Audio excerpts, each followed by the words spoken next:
In a galaxy where blood is sport and mercy is weakness, one human refused to kill, and one warrior dared to question everything she was taught. Thrown into the deadliest arena in the system, they were meant to die. But instead, they changed the game. This isn't just a fight for survival. It's a fight to awaken a galaxy.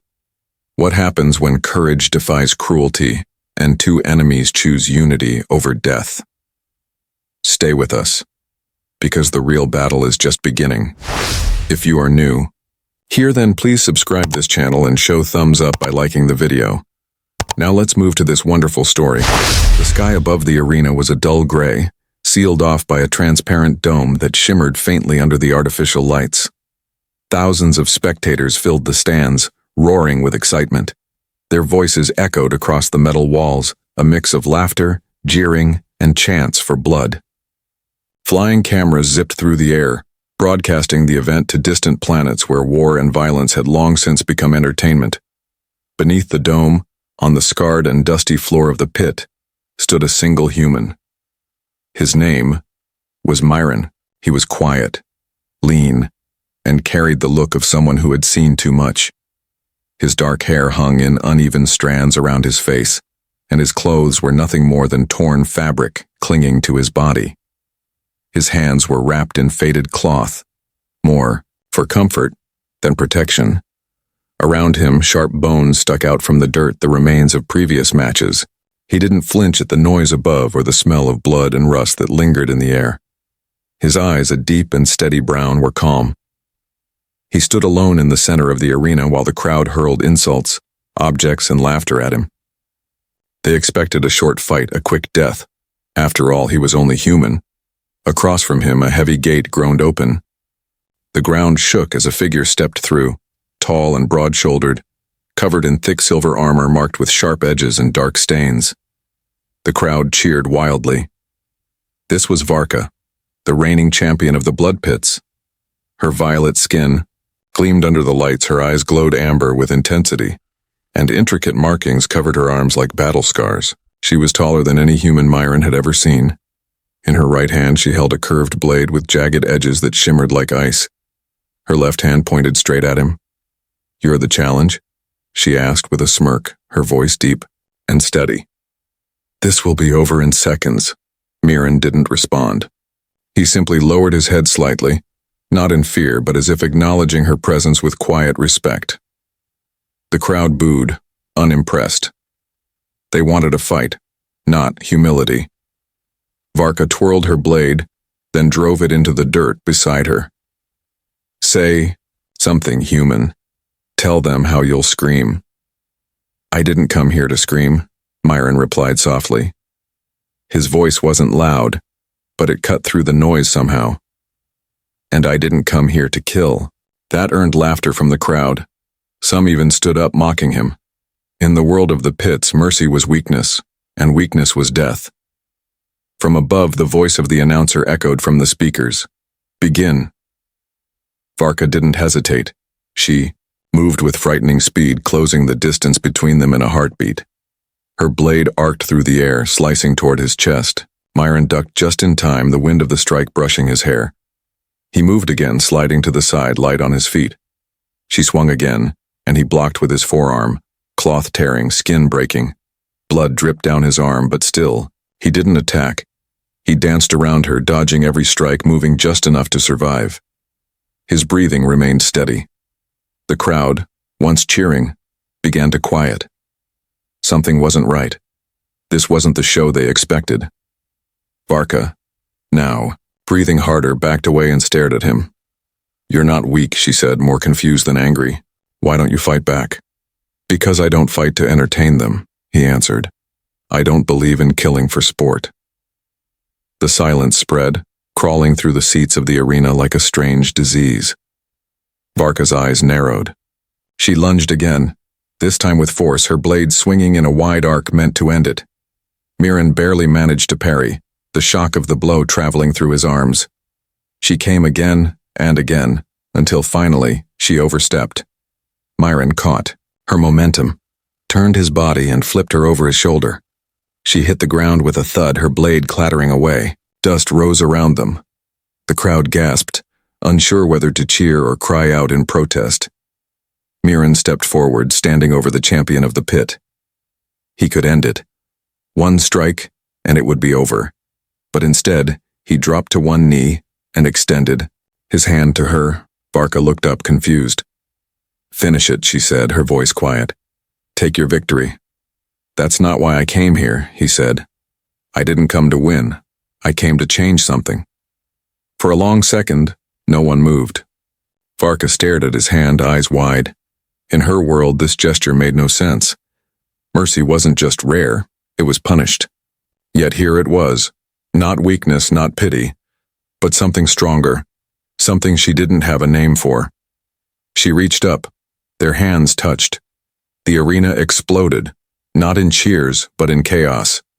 Alarms blared, guards rushed in, overseers barked orders. The match was over, but the system didn't like surprises. And this? This was rebellion. As the guards surrounded them, Myron raised his hands. Varka, still breathing heavily, reached for her weapon. For a moment it seemed like they might fight again, but not each other. The crowd didn't know it yet, but something had changed. A human had stood in the blood pit and shown mercy, and a warrior had accepted it. In a chamber high above, a cold voice whispered into a communicator. "These two are dangerous. Next time, make sure they don't walk out." But the spark had already been lit. The holding cells beneath the arena were silent except for the distant sound of dripping water and the occasional echo of someone crying out in pain. Cold air crept through the cracks in the stone walls, brushing past chains that hung from rusted hooks. The smell was a mix of blood, sweat, and old metal. Deep within one of these cells, Myron sat on the floor with his back against the wall. His arms were bruised and his shoulder burned where the shock collar had punished him after the fight, but he didn't seem broken. He stared forward, quiet and still, his thoughts elsewhere. Across from him, Varka stood in the shadows. Her armor was dented, her blade had been taken, and her knuckles were still red from the fight. She hadn't spoken since the guards threw them both into the same cell after the match. She just watched him, her golden eyes never blinking, her expression unreadable. For someone raised to fight, to kill without hesitation, this moment was strange, uncomfortable.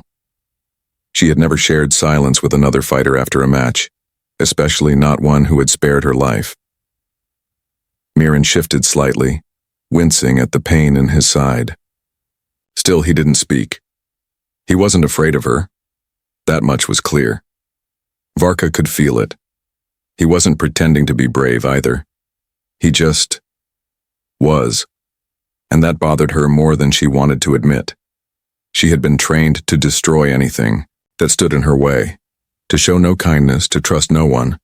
So why hadn't he finished her when he had the chance? Finally, the silence cracked. "I don't understand you," she said, her voice low and rough, like it had been pulled through gravel. Myron looked up. "What don't you understand?" "You had me on the ground," she said. "I was unarmed. You had every reason, every right to end it, but you didn't." He nodded slowly. "That's true. So why?" she asked, stepping closer, her boots clicking softly on the stone floor. "Why not take the victory?" Mirren didn't answer right away. He ran a hand over his injured arm and let out a slow breath. "Because I didn't come here to be like them," he said. Varka frowned. "Them?" "The ones who watch from above," he said, glancing at the ceiling. "The ones who cheer for blood while sitting safe behind glass. The ones who think pain is a game." She crossed her arms, still not convinced. "You fight, you step into the pit, that makes you like them, doesn't it?" "I fight because I was thrown in," he said. "I didn't choose this, but I can still choose how I act inside it. I can still choose who I become." Varka didn't reply. She walked to the other side of the cell and sat down slowly, her back resting against the wall opposite him. She had never sat like this before, with an opponent, an enemy, but somehow it didn't feel wrong. "You know," she said after a moment, "in my world, showing mercy is the same as showing weakness." Mirren looked at her, waiting. The First time I hesitated to strike a wounded opponent. My father broke 3 of my ribs, she continued, her tone flat. He said I needed to learn that hesitation was death. Miran's eyes didn't leave her face, but his jaw tightened slightly. That wasn't strength, he said. That was fear disguised as strength. Varka said nothing. The words hung in the air between them like smoke, slowly fading into silence. Above them, the crowd had already moved on to the next fight. More shouting, more blood. Nothing had changed on the surface. But something had changed down here, in this cold, quiet cell. 2 people from different worlds, raised to believe completely different things, had shared something no one expected: understanding. Footsteps echoed down the hall, heavy and slow. The sharp clank of metal boots grew louder. Guards were coming. The door slid open with a hiss, and in stepped Odell, the overseer of the blood pit. He was tall and thin, with a pale face that never seemed to show emotion. His eyes were sharp and cold, like frozen glass. He looked at them as if they were nothing, but tools that had stopped working. You ruined the match, he said quietly. The crowd was promised a clean end, not whatever that display was. We didn't come to please your crowd, Miran said. No, Odell replied, his voice flat. You came here to die, but now you've become interesting. That's more dangerous. He tapped a device on his wrist, and a hologram lit up in the air beside him. It showed an enormous arena filled with deadly traps, spinning blades, rising fire, and dozens of locked gates. A new match has been scheduled, Odell said. You'll face him together, 1 human, 1 traitor, 1 monster. Varka's head snapped up. Who? Drenik, Odell said with a slight smile. He enjoys making sure no one leaves in one piece. He turned to go, but paused in the doorway. Let's see how far your mercy goes when you're being torn apart. The door slammed shut, and the guards marched away. Silence returned. Varka stood slowly, her eyes fixed on the door. She looked down at Miran. If we're going to face him, she said, we'll have to fight as one. No secrets, no hesitation. Miran nodded.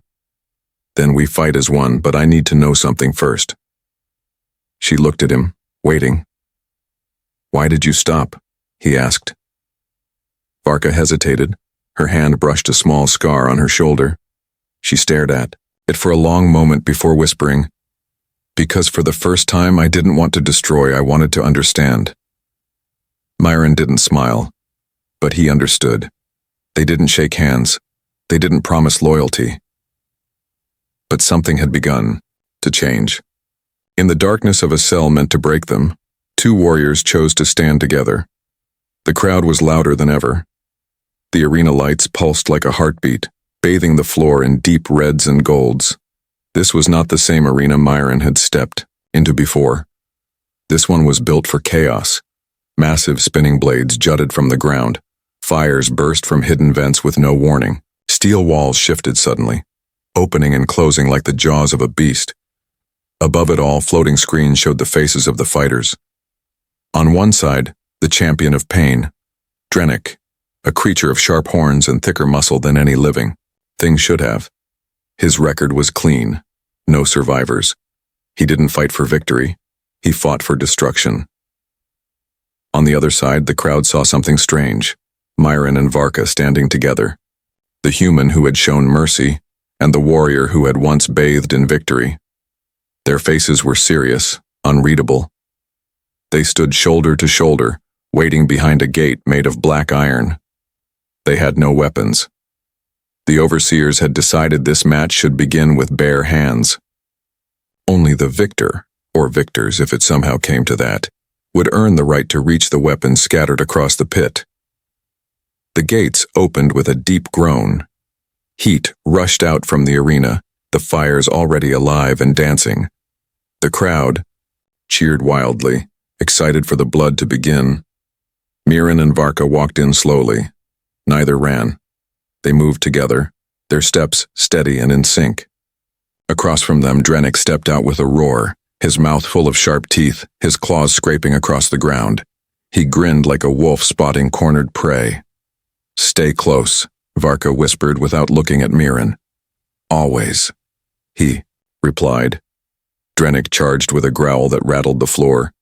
Varka and Miran split to the sides, dodging just in time. The beast slammed into a shifting wall that suddenly slammed shut behind him. He laughed, not hurt at all, only more excited. He turned faster than expected and swung a thick arm at Varka, who ducked and kicked at his knee. It did nothing. The creature was too strong. Miran grabbed a loose pipe from the ground and struck Drenik's back, but the metal bent in his hands. They couldn't win with strength. Not against something like this, but they could outthink him. Varka threw a sharp rock toward a nearby trap, triggering a burst of flame that blocked Drenik's path. The monster turned again, this time chasing Miran, who darted through spinning blades with inches to spare. The crowd gasped as the human jumped, rolled, and slid through the deadly traps, leading Drenik on a winding path. Meanwhile, Varka climbed a platform, her eyes on one of the hanging weapons. She reached it, a spear, and yanked it free. "Now!" she shouted. Miran ducked just as Varka threw the spear.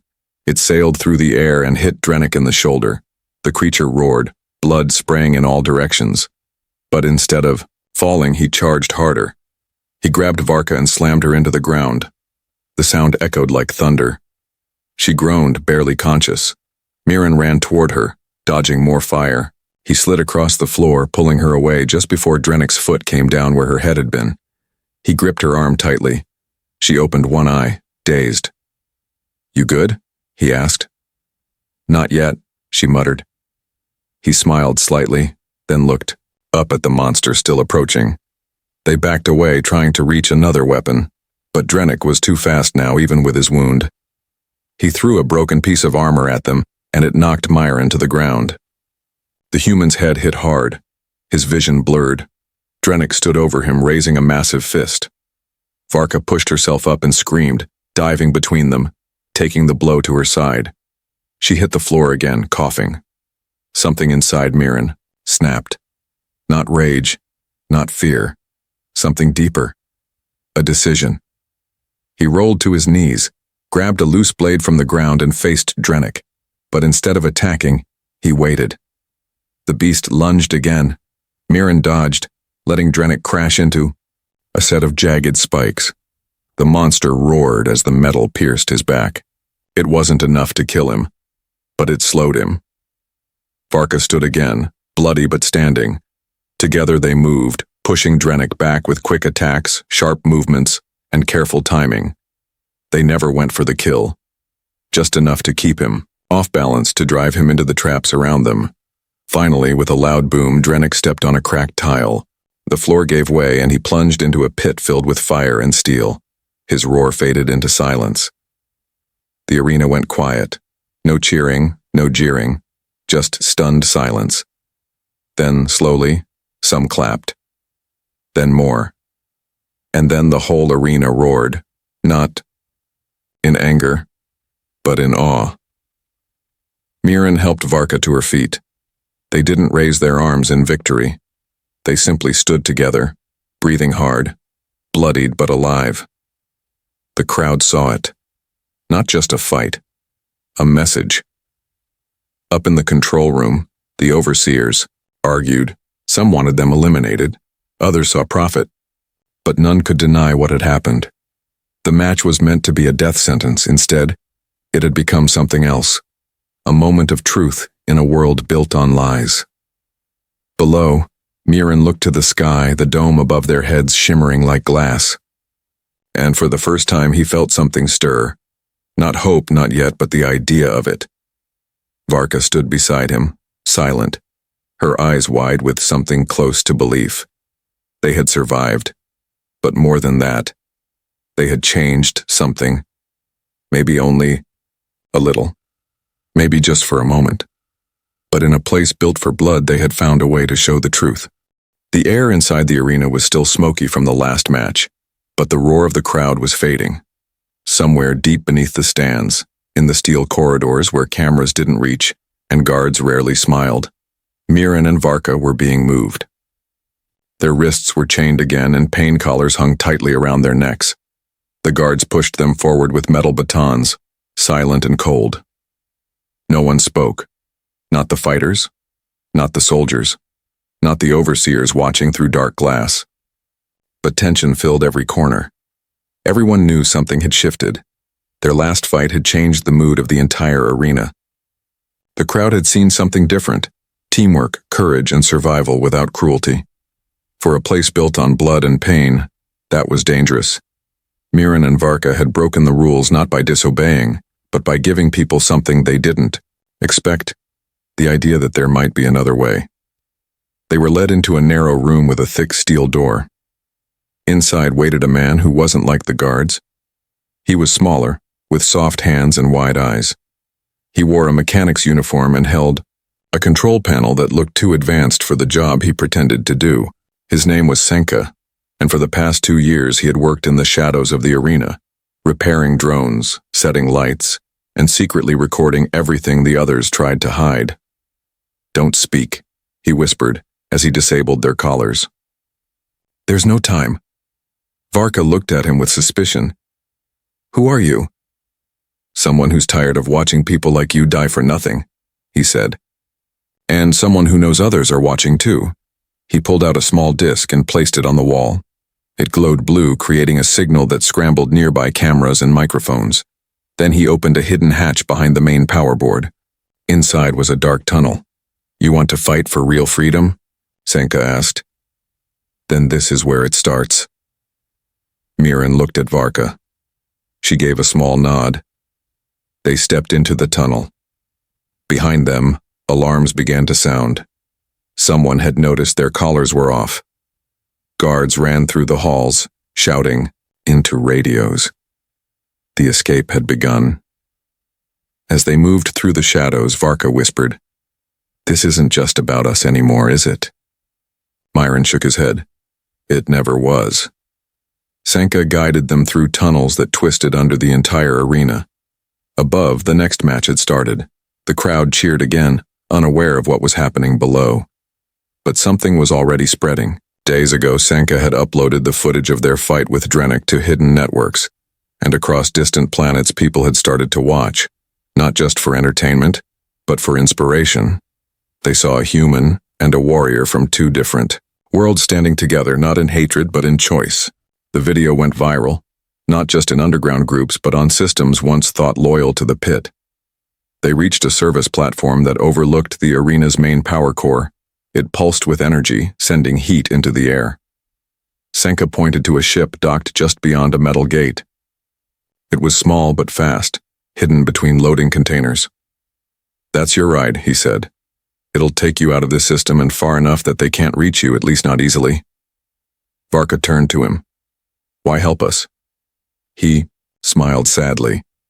"Because my brother died in this place last year. He begged for mercy," they laughed. "No one remembers his name, but I do." She placed a hand on his shoulder. "We'll remember it too." Miran stepped forward. "You coming with us?" Senka shook his head. "Not yet. I can help more from the inside. There are others like me, workers, prisoners, even guards. They're waiting for a sign." Varka narrowed her eyes. "What kind of sign?" "Hope," he said.